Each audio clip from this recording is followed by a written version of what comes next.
এখানে একটি দানব পিঞ্জিরার ভিতরে সবগুলি মানুষকে বন্দি করে রেখেছিল। আরে ছোট, তুই এখানে কি করতাছস? আরে বড় ভাই, এই দানবটা আমাদেরকে এখানে বন্দি করে রেখেছে। এই নে তো। আরে তুমি আমাদেরকে বন্দি করতাছো কেন? আমার এক বালতি রক্ত লাগবে। আমি এনে দেব রক্ত, তুমি আমাকে ছাড়ো। তুই যদি পালিয়ে যাস। আমি যদি পালিয়ে যাই তাহলে তুমি আমার ভাইকে মেরে ফেলো। আচ্ছা ঠিক আছে। আরে রক্ত কোথা থেকে পাই? এক বালতি রক্ত। আরে এত বড় দানব। আচ্ছা একটা কাজ করি, এর শরীর থেকে রক্ত নিয়ে যাই। এই নাও তোমার রক্ত, আমি এনে দিয়েছি, এখন আমার ভাইকে ছেড়ে দাও।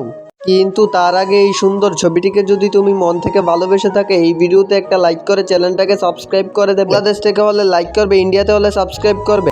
রক্ত কোথায় আগে দেখা। এই দানব দেখো, ওই রক্ত রেখে দিয়েছি আমি। এতগুলি রক্ত তুই কোথায় পেলি? ওই যে দানবটা শুয়ে আছে তার শরীর থেকে আমি নিয়ে এসেছি।